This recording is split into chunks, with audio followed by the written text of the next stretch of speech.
we have just completed a cycle of very profound teachings, very deep and very profound, many teachings on the nature of mind, many empowerments and transmissions associated with the nature of mind.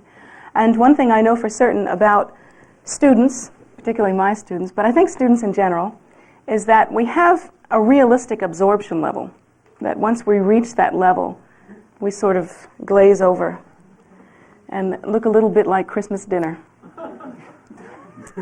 just sitting there on the plate. And I suspect that we are close to that level, if not really, really approaching that level, even now. I myself, you can tell, I'm a little off the wall.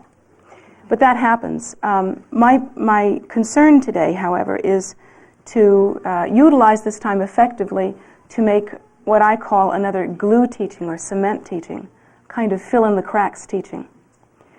Not to engage in anything profound or to continue in such a way as to require you to memorize or deeply consider, from an intellectual point of view, anything that I have to say today.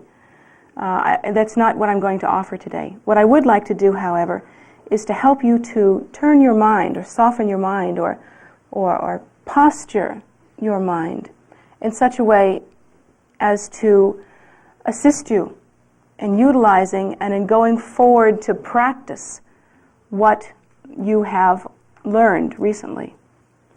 And in order to do that, I would like to talk a little bit about devotion. And I would like to talk a little bit about a word that Westerners have a real tough time with, but a word that is foundational, fundamental to our path. And that word is surrender. Now, Westerners don't like that word very much. It's a very difficult word for us. When we first approach the Dharma, we approach the Dharma feeling as though we have traveled so far already. Do you remember what it was like when you first came to the Dharma? You considered yourself a well-traveled spiritual seeker. You considered yourself very knowledgeable and considered that you had certain characteristics and qualities and talents to bring to bear to Dharma.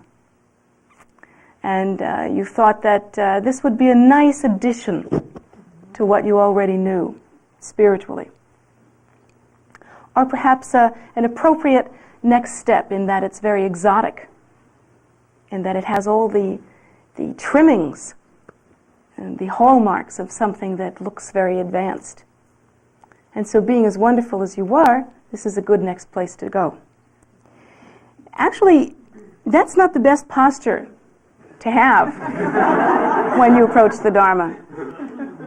And I have to tell you, from the point of view of honesty, I have seen it all.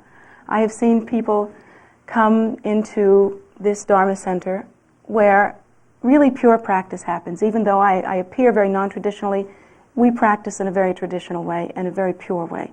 And we practice one step in front of the other. No one gets to leap to high teachings. Everyone has to build a firm foundation.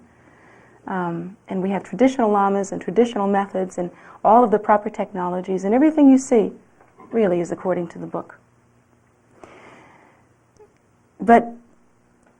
And that means then, of course, that it comes directly from the mind of the Buddha, who is enlightened. That is enlightened awareness. But yet, I see people, Westerners, come to this place and walk into the room and say, "Oh yeah, this room has got the feeling." And really, they will take their hands and they'll put them all over the crystals and they'll think, yeah, these people are potent. Or they'll have some kind of response like that, indicating that it really mattered, how they considered the Buddha's teaching, or that they really had the qualities to be able to differentiate. I mean, what could possibly happen? What could you do? Could you walk up to a crystal and say, "Oh, I feel the vibes, let's see. Some of them are not practicing their Ngundro effectively." Or, I mean, really, what can you do? What can you accomplish by acting in that way? Yet I see that happen all the time. People feel that they are able to discriminate perhaps better than the Buddha does, as to how people are doing spiritually. And they'll maybe look at what we're doing here and think, Maybe it's too much mantra recitation, or maybe it's too much visualization. Maybe they're too noisy, or maybe they're too quiet, or maybe they're too renounced. Look at these guys, they dress funny. Or maybe they're too unrenounced. Look at her. But everybody's got an opinion, you know? And we come to Dharma prepared and armed with our intellectual opinions. And yet if we have the karma, if we have the virtue in our mind stream, we soon settle down, hopefully. And as we settle down, we begin to realize that in fact this is a path that not only is promising to lead to supreme realization, but in fact has produced those results again and again and again. Lord Buddha himself produced those results, and so many of those uncountable numbers that he touched through this path that have accomplished this very method have achieved the auspicious result of enlightenment. And it is not something that we guess at. We don't guess that these beings have achieved realization. They have produced results that are visible, that are seeable. They have produced what we call the rainbow body, which is a body that at the time of death transforms itself into a pure energy state, and the body itself can disappear. Or the body itself will become very small. Or the body will die, it will cease to function, not in an ordinary way where one sort of drops dead on the floor, but the person will sit up in full lotus position and recite mantra and then pass in that way. And then during the time of cremation, or whatever method is used to dispose of the body, usually and traditionally it's cremation, the body will produce extraordinary relics that sometimes will pop out of the fire in an extraordinary way. Cannot be ordinary.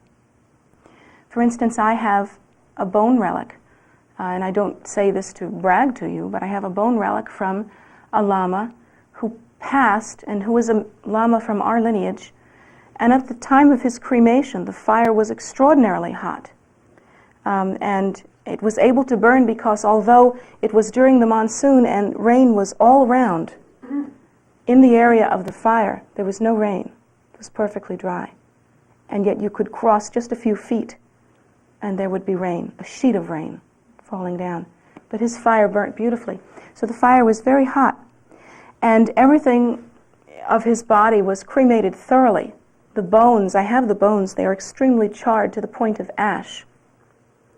Yet his heart remained raw and came out of the fire all by itself. And within the heart there were relics. Now, you cannot accomplish this if you have not accomplished your practice. These are not things that ordinary people will do. These are signs that produce visible result.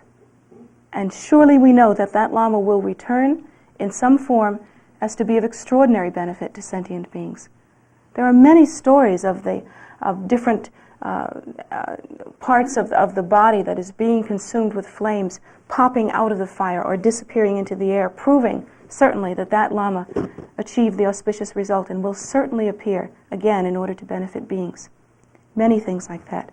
There are stories of Lamas' bodies that produce pearls, a kind of pearl, as a relic. And I know that this is true because I have some from great Lamas. These pearls are opalescent, they are rounded, they are perfectly beautiful. When looked at in the light, some of them have rainbows inside of them. Their bodies produce that. Quite extraordinary, is it? When's the last time your body produced such a relic? Probably not recently. You can't remember. These are the kinds of results that I count on. When I determine whether or not I myself will follow the Buddha's teachings, these are the kinds of things that I look for. I don't want to follow the teaching of someone who has come up with a theory of spirituality. You know, and that how much has that happened here in the West?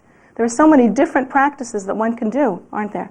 So many different kinds of systems that one can enter into that produce what result? Sometimes it is a system that has been thought up 20 years ago. Someone's made up a system. So far it has not produced enlightenment. It has not produced definite, understandable result. And so I feel like for me to consider practicing such a practice as that would be like thinking that I have to cross an ocean of suffering, or an ocean in a boat that I'm not certain is seaworthy. And I'm just not that stupid. That's just how it is. Or sometimes we consider practicing a practice that is not complete, that we can't get all the teachings for. For instance, there are certain forms of esoteric practice that over time have been lost. The original words of the original master have been lost. They are no longer intact. They are no longer really potent, even though the master himself might have been of the greatest. But there's no path. And so in a sense that would be like trying to cross an ocean in a boat that has holes in it. And I'm not that stupid either. So when I decide for myself that I practice the Buddhist teachings, when all of you make that decision, you have to make the decision based on that kind of intelligence. You really shouldn't walk in here and feel the crystals and get the vibes and think this is it for you. I mean, if it gets you in the door, fine, who am I to say?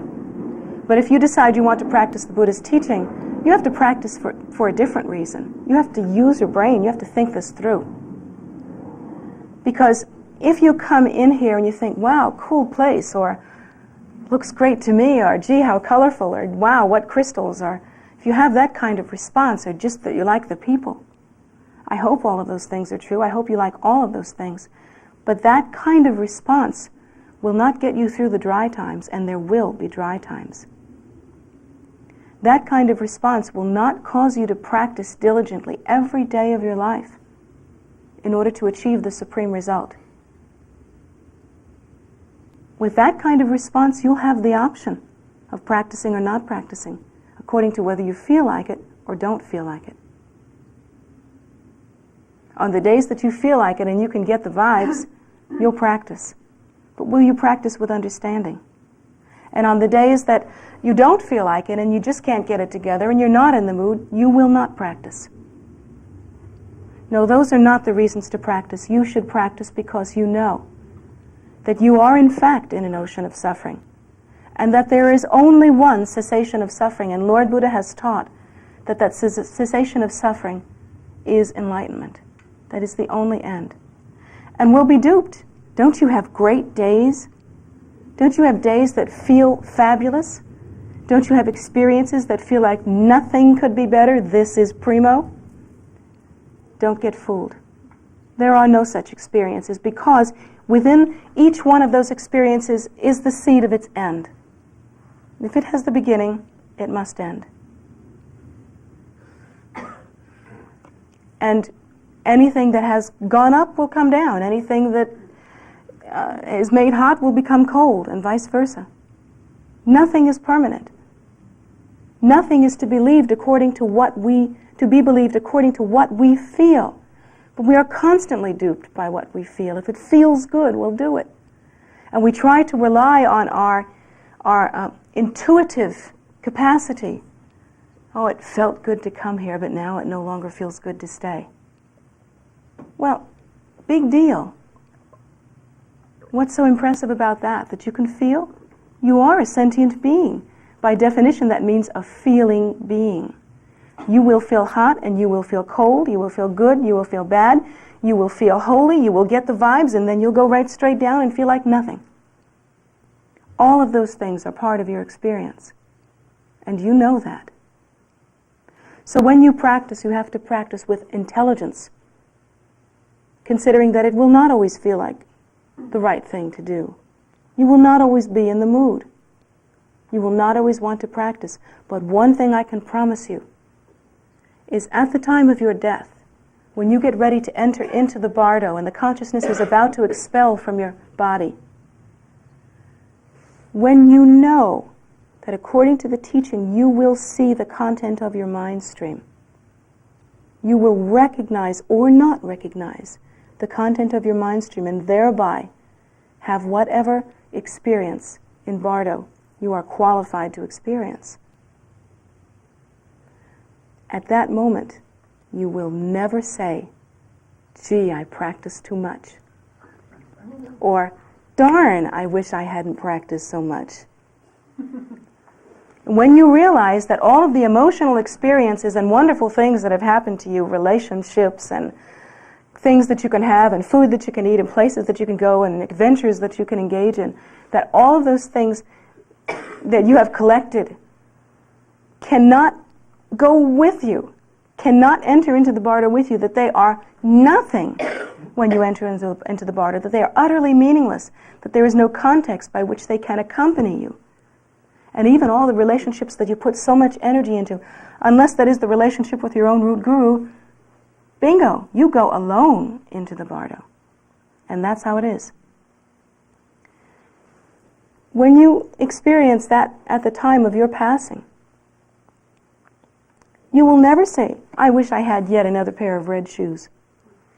Or you will never say, I wish I'd had more boyfriends.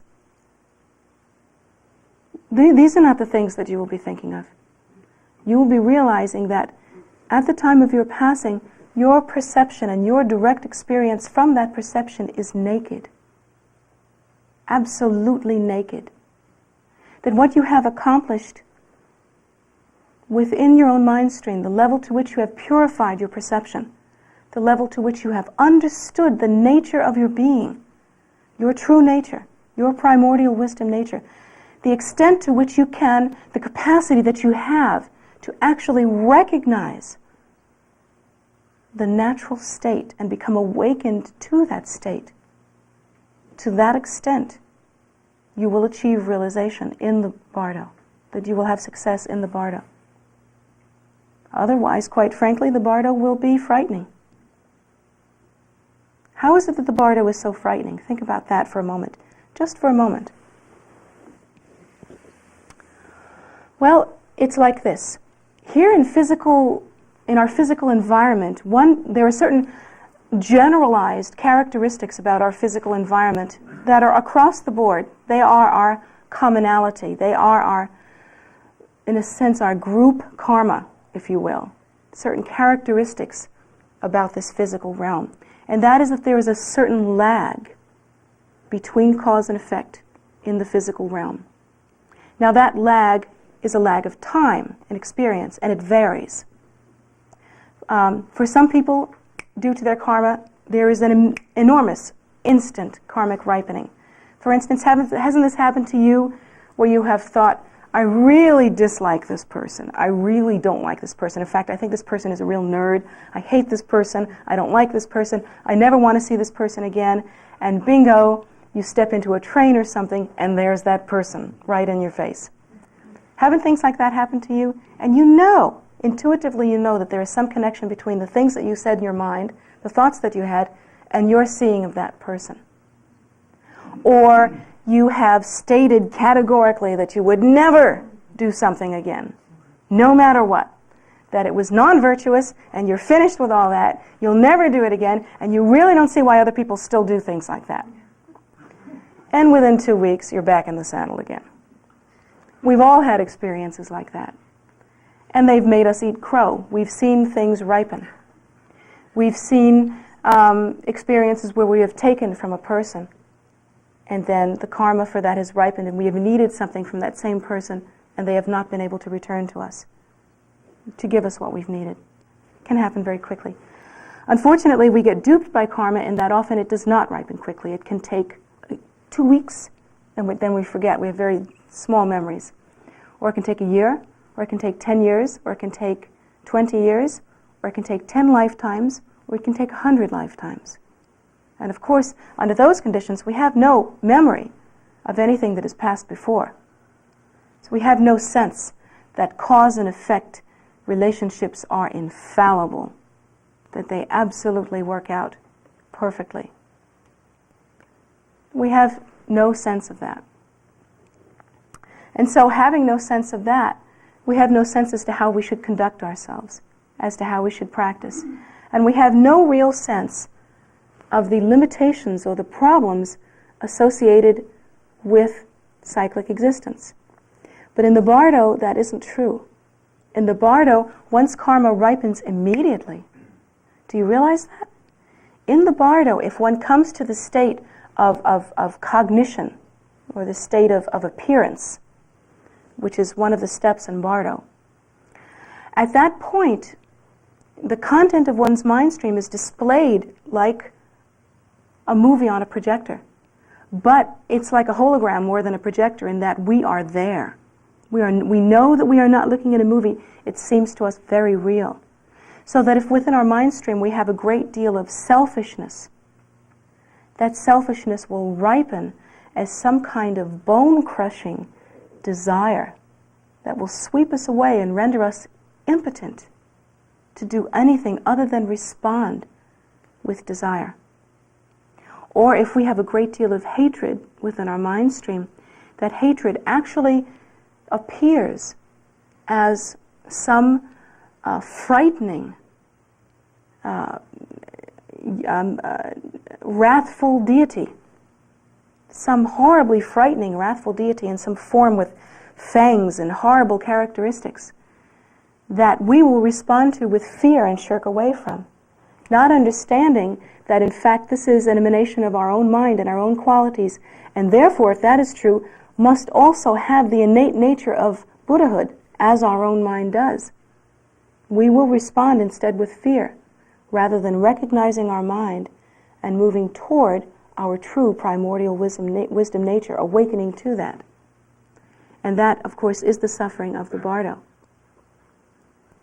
These are the things that we have to prepare for intelligently.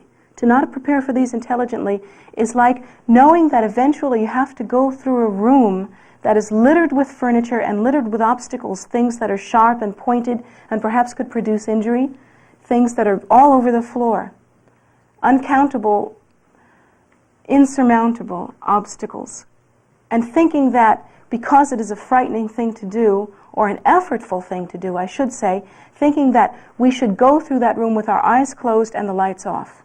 Don't you think that would be stupid? I mean, would you try to do that really? If you knew that there were knives and furniture and sharp objects in a room, would you try to go through that room knowing that you had to go through that room with your eyes closed, with the lights off? Would you? Answer. You know. Of course not. You would never do something like that. Then why would you consider it intelligent to go through the Bardo, which is the same, with your eyes closed and with no practice, armed with no awareness of your own nature? What is turning on the light? Turning on the light is recognizing your own primordial wisdom nature, and that can only be done by purifying the mind stream of hatred, greed, and ignorance, jealousy, pride, and what's the other one? Huh? Delusion, right, thank you. 5 out of 6 isn't bad. That's the only way, really, to prepare yourself for entering into the Bardo, is to purify the mind stream. And through the practice, begin to become familiar with one's own nature demonstrated or manifested as the primordial wisdom beings, as these meditational deities, in both their peaceful and wrathful forms.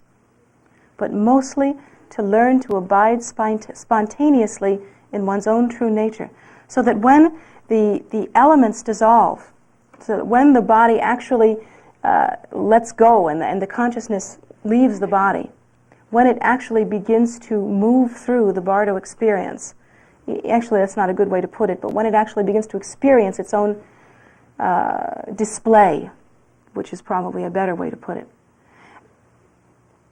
there must be some competence in recognizing the true underlying nature and to reside effortlessly within that recognition.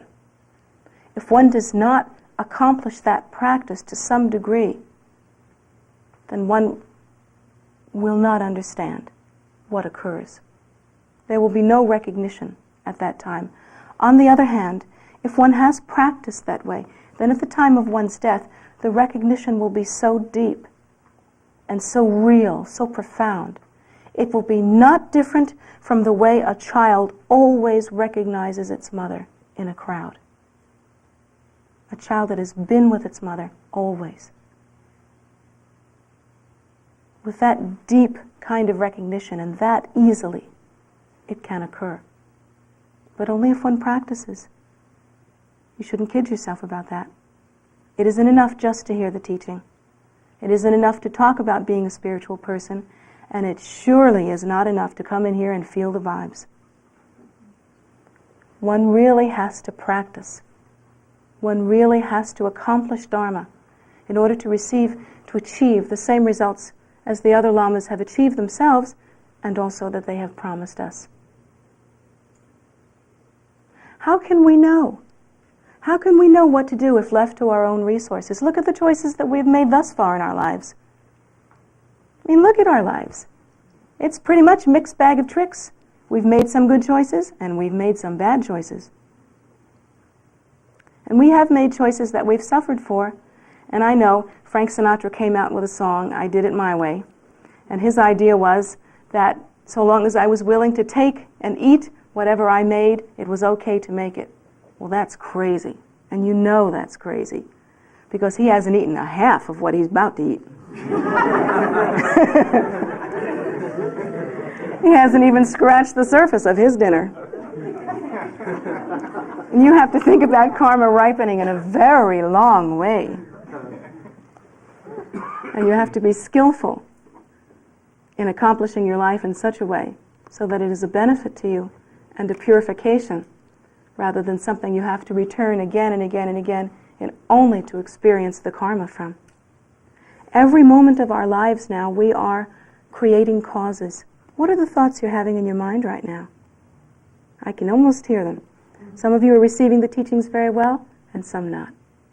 Those of you that are filled with judgment and a kind of tightness inside of you, do you realize that even at this moment you are creating causes? Causes that you yourself and no one else will have to experience. You're the one that has to experience them, no one else. And you should think that what you are hearing now, although maybe there's some room for delusion in that, I'm a very ordinary woman and I'm teaching you these things in a very ordinary way. Still, these are the teachings of the Buddha. These are the teachings that arise from the mind of enlightenment. These are the Buddha's teachings. And to pull oneself away from them, to react against them, creates causes that you may not want to live with. So try, when you hear them, to make several decisions. To understand, first of all, that if you have the karma to hear these teachings, it's a karma that you want to build on. That if you have the karma to have the option to practice, it is a karma that you must act on. That if you have the karma to feel love and compassion, if you can hear these words, then it's a karma that you want to live by for the rest of your life. And that if somehow, through some virtue that you have accumulated in the past, you have the ability to understand something of the moment of death and therefore prepare for it, then do so by all means. Do so. And if you have the karma to hear some of the teachings that we have heard recently, this enormous cycle of teachings and their great profundity, surrender. Surrender your mind to understanding, meaning that you should examine the content of your life. And here's where it all pulls together for those of you that have really heard these teachings and have had the great virtue and benefit. All that I've said today is about surrender. Everything that I've said, whether you've heard it or not, is about surrendering from the depth of your heart. Like I've said, Westerners have a great deal of intellectual arrogance. They have a real tough time with this. But when you receive a teaching of great potency, you have to take the time to examine every part of your life. Even the things that in our society we condone, the things having to do with family, for instance, the things having to do with approval, the things having to do with the regard of one's friends, the things having to do with any institution associated with our society that one becomes dignified by. We have to think how much we cling to those, and we have to think also, what is the fruit of these things? I love my family, but I know that my family cannot bring me to enlightenment. I know that my practice has to come first. I love the love and approval of my friends as much as anyone else, but I know that my friends will not accompany me into the bardo. And I know that it's good to be successful. I know it's good to be rich. I know it's good to be popular. I know it's good to be attractive. I know all of these things. But if I follow all of these things through, they will not give me the most auspicious result.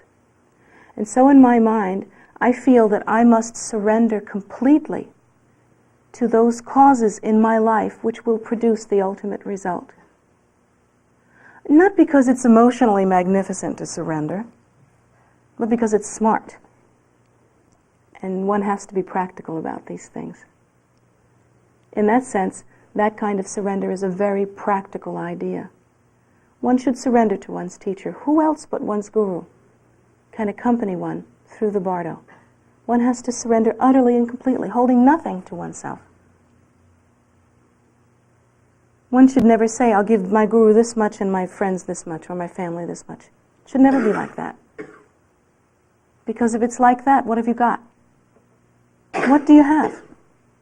What will the friends and family actually do for you? Actually, you should be doing what the children are doing. You should be thinking, how can I accomplish my practice so that I can return again and again and again for their sake? It's you who have the samaya of benefiting them. Can you do it as an ordinary sentient being that clings to them because you were taught to do so for stupid reasons? Or shouldn't you accomplish your practice and know that when you look your children in the eye and say to them, I will never abandon you, there's some muscle behind that. You can mean that. None of us can say that. We can't look at our children, we can't look at our parents, we can't look at our lovers, we can't ever say to them, I will never leave you, because we will all die and not know how to help them through that. On the other hand, if we promise to return again and again and again to benefit sentient beings, they can count on us, and we'll be there for them. These are the things that we have to consider, and these are the things that we have to surrender to. They're not the same as what our society has taught us. They're really not the same as what other religions have taught us, actually. They're not the same as what our parents have taught us. My mother told me to marry a Jewish doctor. They're rich. And they're good to their wives. That's what she said. She ought to know. She didn't marry one.